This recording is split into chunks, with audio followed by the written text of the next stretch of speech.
Welcome to Teaching Orchestra. In this video, I'm going to be going over the elements of style for Great Times A Comin' by William Owens. And I'm going to be giving some suggestions on how to choose appropriate bowings and how you can teach them. So let's just take a look here. We've got this 4-measure introduction, and then the A theme starts at rehearsal 5. And we've got the violins and violas harmonizing the theme, and then we've got this response here from the cellos and basses. And as they're playing this, the upper strings have a staccato marking on beat 1. So we're going to have to make a decision about how that's performed. Now it's just in the upper strings and not the lower strings. Why isn't it in the lower strings? Because it's in this antiphonal type setting. The cello and basses are playing in response to the upper strings. And this sort of antiphony is very characteristic of the spirituals that came about from the Central African spiritual styles. So what do we do with the upper string part? Music is just a blueprint, and all things considering, it does contain quite a bit of information, but we still have to interpret it.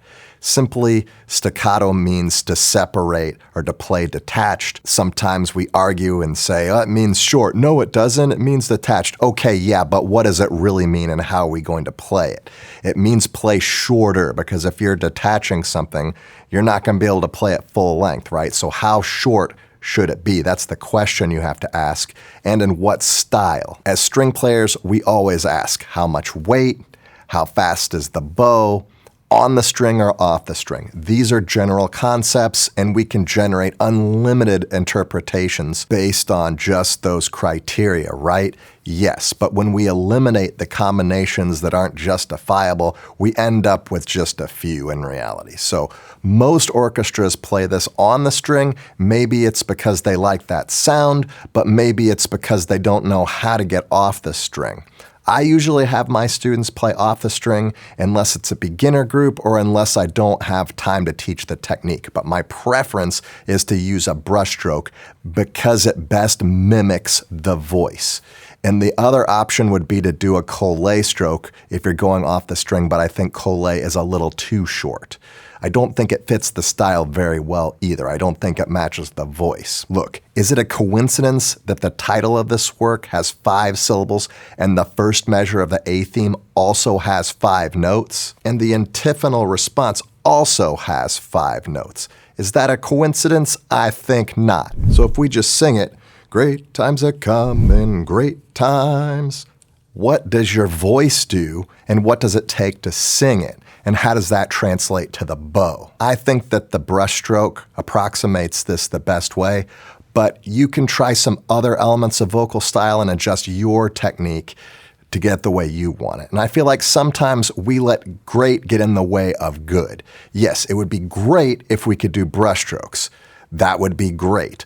But if your orchestra isn't ready for that, should you just discard all of the elements of style, or should you try to find the best technique for your group? When I'm working with an orchestra, I make this little flowchart in my head, and I have them try some things just to get some diagnostic information, and I go from there. If I have a group in front of me and I was teaching them Great Times A Comin', I would have them do some trampoline bows and see how they do. Set the bow on the D string, press down into the D string, and then they come off the D string, all right? Reset and try again. Maybe they can do it, maybe they don't have the bow hands for it. So then again, we go down on the flow chart. Do they have time to fix the bow hands?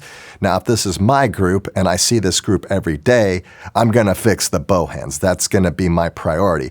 But if I'm working with this group in a festival or as a clinician for another group, I might not have time. So I just might mention something to the group about bow hands, maybe try to get them to do a couple of exercises just to get them something to chew on and then move on. See?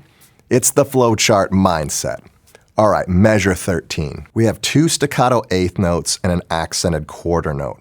For the accents, we can do these a few different ways also. We can use weight, speed, or vibrato, or a combination of the 3. Now, this stuff here is background. This is melody. So that's going to give you an indication of what not to do here. This stuff is taking priority. This is more of melodic, it's a vocal texture. This is not melodic, it's rhythmic. So what is this? This is more like chanting in the background. A great time is coming, a great time is coming. The is, it's emphasizing the affirmative, right? Now what about staccato? Are we doing this on the string or off the string? At this tempo, it's gonna be harder than the brushstroke because it's gonna be a full-blown spiccato if we're going off the string, which is a level up from the brushstroke. So we gotta go back to our mental flow chart, and if you don't have time, don't worry about it. William Owens isn't gonna care. He's just gonna be happy you're playing his music. You know, if he gets mad, just blame it on me. Just say, hey, I'm sorry, William Owens, but the teaching orchestra guy made me do it. And you could send them right to this video and say, see, I told you. And Mr. Owens, if you are watching this video, don't forget to like and subscribe. So anyway, now we're chanting here, and it's gotta be pretty soft, right? Because the chant is background, it's rhythmic. It's not gonna overtake the melody. And so what are we gonna do about these double stops here? Well, I'm probably not gonna play them as double stops. It's not indicated non-divisi, and usually our default is divisi. So I'm not going to have them play both strings at the same time. I'm gonna split this up, and that way we're gonna be less likely to dominate the low strings. We're gonna have that chanting effect, and I think it's gonna work much better. In the teaching companion, which is available on teachingorchestra.com, I have these style exercises that can be done to help teach this homogeneously and isolate the bow. So style 2 is like the one that we worked on in measure 13, and everybody plays it on an open D. Even the low strings, they get to learn the technique too. And I think that when we play it on the open strings, if we isolate just the bow and don't worry about the left hand, we can learn it faster because it's hard to learn multiple things at the same time.